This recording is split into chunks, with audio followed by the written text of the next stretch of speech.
आज देश के सबसे बड़े किसान नेता रहे चौधरी चरण सिंह की 118वां जन्मदिन है और उन्हें श्रद्धांजलि देने के लिए उनके पोते जयंत चौधरी मेरे साथ हैं। जयंत, आज आप श्रद्धांजलि देने जा रहे हैं चौधरी चरण सिंह को और 28वां दिन हो गया है, किसान आंदोलित हैं और भूख हड़ताल पर, अन्नदाता भूख हड़ताल पर बैठा है। तो आज श्रद्धांजलि देते हुए आपके जहन में सबसे पहला ख्याल क्या आता है?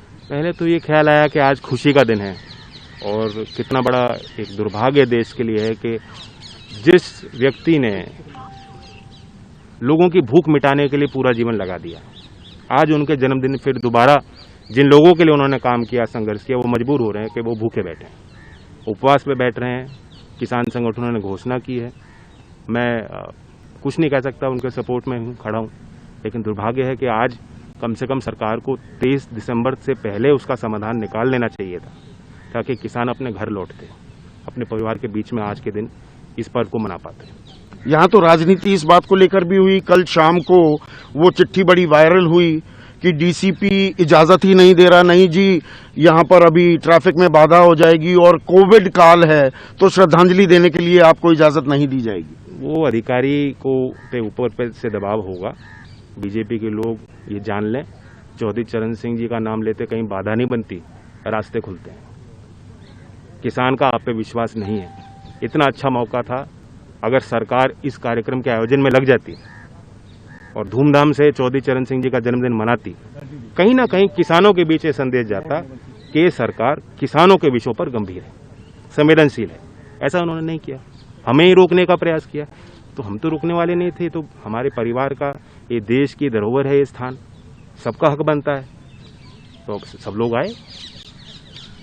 सरकार कह रही है भ्रम फैलाया जा रहा है, विपक्ष, आप लोग अपनी खोई हुई सियासी जमीन पाने के लिए भरमा रहे हैं, बरगला रहे हैं किसानों को। नहीं, देखिए, ज्यादातर किसान पंजाब और हरियाणा से निकल के पहले आए, फिर लोगों की सहानुभूति जुड़ती गई, लोगों को समझ में आया कि क्या होने जा रहा है।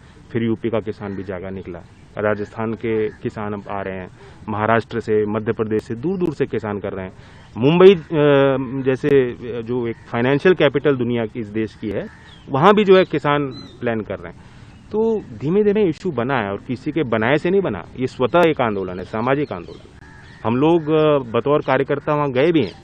मैं तो सिंघू बॉर्डर गया हूँ, मैं लंगर सेवा में शामिल हुआ और इस उद्देश्य से वहाँ गया था कि मैं देखना चाहता था कि उनकी इच्छा शक्ति क्या है, दृढ़ निश्चय क्या लेके वो आए।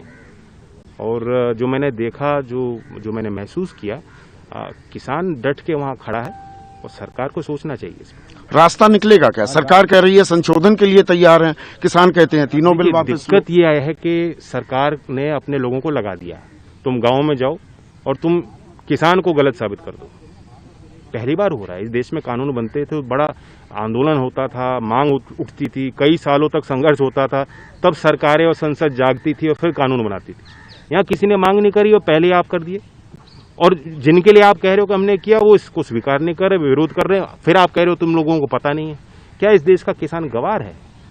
क्या ये अधिकारी ज्यादा जानते हैं? नहीं, यहाँ पर तो ये भी चला ना मीडिया में नैरेटिव, अरे ये जीन्स पहनने वाले हैं, अंग्रेजी भी बोलते हैं, मतलब किसानों को बिल्कुल अनपढ़ जाहिल मान लिया गया। चौधरी चरण सिंह जी ने इंग्लिश में किताबें लिखी हैं, वो एक इंटेलेक्चुअल थे, और उन जैसे आज भी जो नौजवान गांव में हैं वही सोच रखते हैं, वही काबिलियत रखते हैं।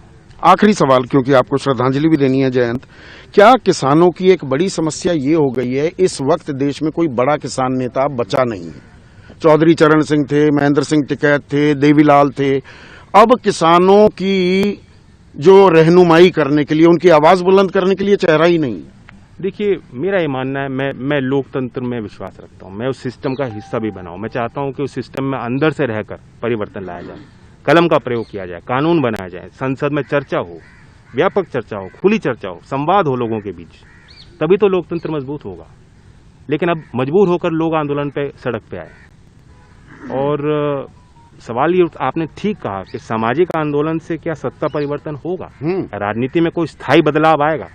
राजनीति में जो गांव से निकल के आते हैं और फिर उनकी बोलचाल बदल जाती है, उनका काम करने का तरीका बदल जाता है जब वो दिल्ली पहुंचते हैं, क्या इस व्यवहार में कोई परिवर्तन हो पाएगा? चौधरी चरण सिंह के दौर में हुआ था, और मुझे लगता है कि डायनेमिक रहती है पॉलिटिक्स, कभी स्थिर नहीं रहती, परिवर्तन होता रहता है, और आने वाले समय में नया लीडरशिप निकलेगा जो देश की बागडोर को संभालेगा, जो किसान की बात को समझेगा और उसे तरजीह देगा। तो किसान अपनी मांगों पर अड़े हुए हैं, आप श्रद्धांजलि देने जाइए। किसान अपनी मांगों पर अड़े हुए हैं, सरकार अपनी दलीलें दे रही है, कोई रास्ता निकल पाएगा क्या? आज श्रद्धांजलि दी जा रही है चरण सिंह को, तो श्रद्धांजलि, सही श्रद्धांजलि क्या ये होगी दोनों तरफ से कुछ लचीला रुख हो और रास्ता निकले, इस समस्या का निदान निकले।